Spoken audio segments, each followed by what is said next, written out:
Oh, we are now streaming live on Facebook. Hello, I'm Anna, and we're going live from Certified American Grown. Thank you for joining us on our new series called Farmer Fridays, where every week we'll meet with different American flower or foliage farmers and getting to know them a little bit better. This week, we're meeting with Sue Dykstra of Creekside Growers and Flower Farm, along with Kelly, and I'm sorry, I forgot your last name. Kelly, what's your last name? Lewis, yes, Kelly Lewis. In Middleville, Michigan. So ladies, we already discussed this a little bit offline, but we're all coordinated. It was not planned. No, not planned. So how are you ladies? We're good. Doing well. Yep. Happy to be here today. Yeah, nice weather in Michigan. Yes, nice for April. All right, so I have a few questions and either one of you guys can take it, both. Hey. We'll just see where we go. All right, so tell me a little bit of how both of you started farming and then how it evolved to flower farming. Well, I started 30 some years ago. For 10 years, I worked at a garden center. And after I had been there for 10 years, I branched off and started my own with greenhouses, growing product, everything, that a greenhouse does. So I've owned the greenhouse for 21 years, and we do annuals, perennials, shrubs, vegetables, herbs, succulents, all that kind of stuff. So about 5 years ago, really just felt I love the growing aspect of it. So I kind of missed it all through the summer because in the greenhouse, it's such a spring thing we do. We, work all winter, sell our crop spring, early summer. And then summer, you're kind of like waiting till fall. So I started growing some flowers and I really enjoyed that. And so I've grown from that. And so we added it into our crop, and actually it's starting to take over quite a bit of our crop. How I got to the point where we're at today. Yeah, and how many what's the square footage greenhouse space? About 2 acres under roof, and golly, we've got 2 different outside beds, so anywhere between a half acre, 3/4 of acre outside of growing that's just strictly cut flowers. Yeah, and then I'm curious, what you have to maintain the heat in the greenhouses, right, during the winter? Yes. I mean, is your bill like astronomical? Is there other measures you guys can do? I don't know. Warm blankets? Well, we run heat. We open only so many areas at a time. We start with the smallest areas to heat. And that's where we start our little seedlings and our propagation and that. And then as we, pot those up, get them bigger, we keep opening more houses. And then, so we're still running heat even in April. Yeah, especially with those unpredictable Midwest temperatures, snowing last week. Yeah, like I said, it was snowing last week, so that's a little hard to take, but it's not unusual. Yeah, and Kelly, how about yourself? Kelly, I kind of started in the greenhouse industry as well, kind of working under Sue at a different greenhouse for my very first job ever, one of my first jobs, a summer, and I went off to college. I also kind of stayed in the greenhouse industry working at a wholesaler for garden center flowers, and then did some other stuff over the years, graduated with my degree in product design and kind of art, and I kind of have just used it in a ton of different aspects, and Sue gave me the opportunity to come back and use my design talents for help with the flower farm and our store and everything, and so yeah, and I like being outside and working in the garden. Yeah, close to nature. I don't like to go to the gym and work out. This is your workout. So tell me about what flowers you guys have and how that has evolved. I know you started, like, what did you start with and how has that product line like evolved? I basically started, as far as with the cut flowers and that, I started basically with, like, say, your farmer's market flowers, the cosmos zinnias and all that kind of thing.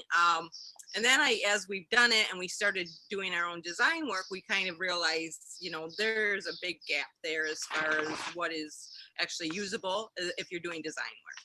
So last year we planted 450 peony shrubs, which will be a few years before they're ready. We've done a lot of other, I think we put in 500 other shrubs for woodies and that kind of thing.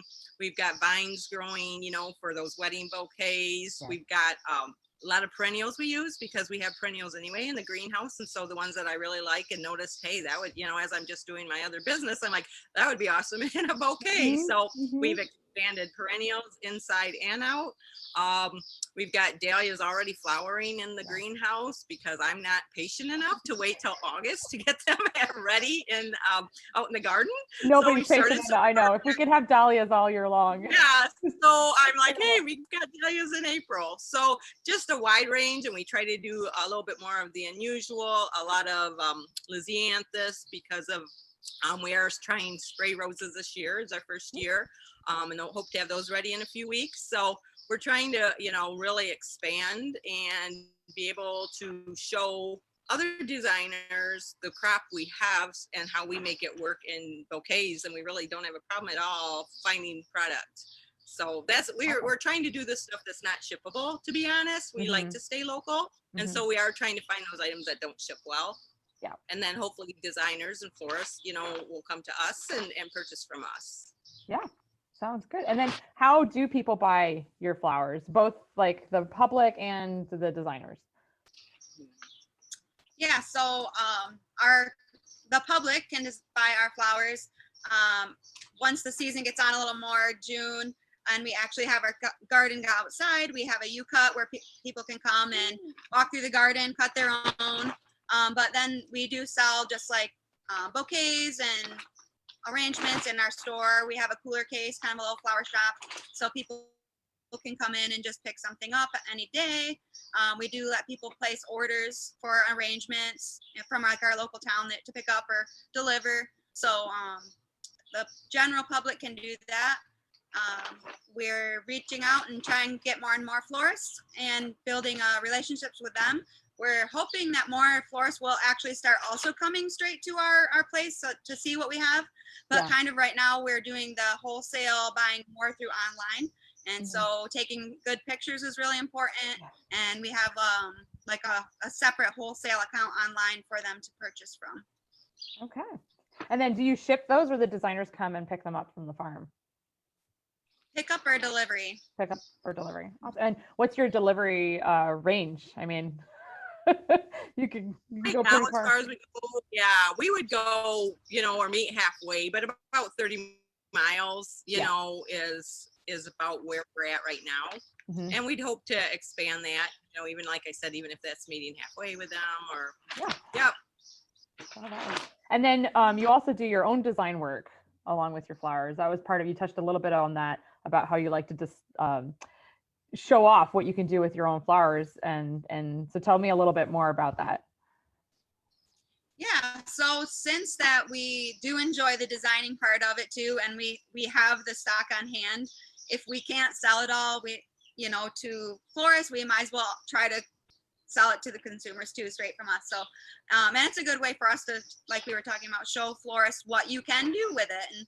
And so we are trying to do all this in a way not to compete with our customers, the florists, but just to encourage them to see what we can do. But anyways, we do offer some different wedding services. We have an a la carte menu where you can kind of pick your own bouquets and boutonnieres and kind of like choose your own adventure. Yeah. And we also are offering a like do it yourself buckets where you can say, this is my date that I need flowers. If I can get it in this color palette, I would prefer that. But a lot of it is really for customers who just love local flowers or really have an appreciation for the local Michigan flowers, because we can't guarantee we're going to have a certain flower blooming. It's all about trusting us and using the flowers, and chances are we're going to have something beautiful. We also like kind of just doing our own little setups in our retail garden center. We'll set up installations just for our customers to enjoy and see and take pictures of, kind of give people ideas. But so a lot of what we do is kind of experimental, but we are and you get to use your art degree, right? That art background education, right? Yes. There's art everywhere in life. But speaking of education, you both are really great consumers. great educators for our consumers. You've done a few videos on what the market looks like out there. Also big touters of, support your local businesses. One of the quotes that I love from your website is, when you support a local farmer florist, you support more than just their business. And I'd love for you guys to expand a little bit about your beliefs that center around that. Well, we've always been, our business itself has always been strong in the community, and many of our employees are right here in the community, and we give back, we donate, we have people that know they can come here, we offer classes for kids, we offer classes for adults, but we really found that, trying to educate people about being sustainable, why it is important to do local, how it just benefits the whole community. And it's not just say a gimmick, it's really important. And the more we learn and even educate ourselves, the more we're committed to it and really believe in it and feel strongly about it. And so that's where that kind of comes from, is that there's so much in the picture that people don't think about often when they just are purchasing flowers. And maybe some people might think, well, it's not a big deal, I'm purchasing flowers. We feel differently. We feel the whole aspect of, having it American grown, of,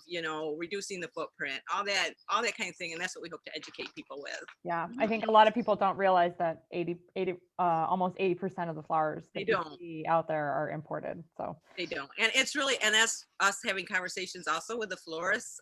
And we do have a distributor local, and we're in the Midwest. So this is kind of a new thing in the Midwest. And, they often feel, well, I buy from the distributor in my town, so that's buying local. And as we try to educate and say, but where's their crop coming from? So it's not of like, oh, shame on you. It's just an education thing, but let's think about it and then what it really does mean. So. Yeah, and we appreciate that. And I think that's a large portion of why you joined Certified American Grown. It is. We align with her. Yeah, and we, for us, it's like, well, if you guys weren't out there or other organizations weren't out there, how would we educate ourselves? So that's where we really felt was important to become a member, so that the education can continue. We can keep learning and hopefully also spread what we learn, to benefit our consumers. Yeah, and the more farms we have, the stronger our message can get out there. Yes. Yeah. All right. Well, here's my favorite question. One of my favorite questions is always asking, what's your favorite part about being a flower farmer? Okay, you're gonna get probably, I don't even know what her answer is gonna be, but it's not gonna be two totally different. That's why we work well together. Yeah. I definitely love the growing aspect, and I've always loved the growing aspect. And I love, I'm the one that in the winter, I'm through the books, through the catalogs. What can I grow? What can I try? And she's always like, stop already. You got enough stuff. And I'm like, she'll be like, how much is that do we have? Yeah. But I enjoy it. I enjoy the start to finish. I love being out there. I'm during the cold sometimes in my long underwear, and then also down into where, it's hot, It's hot. But I enjoy part of that. So I'm sure she has a different answer. Yeah, I think I definitely don't know about the growing like Sue. I do love the physical labor of the growing, but the growing is not my knowledgeable area. But I do love the physical labor part of it and getting dirty, and I'm not afraid. I wear my dress clothes to work now, like a nice cardigan that I would have normally like wearing to church or something. But if you're always in the dirt, you might as well just wear what you want or whatever. But I do also love being able to use my artistic talents in anything. So when I got my degree in design, I didn't want to work at a desk or a computer and design. I just thought I can't do that actually. And so I'm very thankful that I've been able to find over the years and now here different ways to use my creativity in multiple areas. Awesome. And it's really great to see customers be happy too. Yes. To design something for someone and they like it, and that is really awesome. Yeah. Well, thank you everyone for watching. We'll see you next Friday, and be sure to follow us on Facebook and Instagram for all the latest from Certified American Grown. Thank you, ladies. All right. Thank All you. right, you bet. Thank you.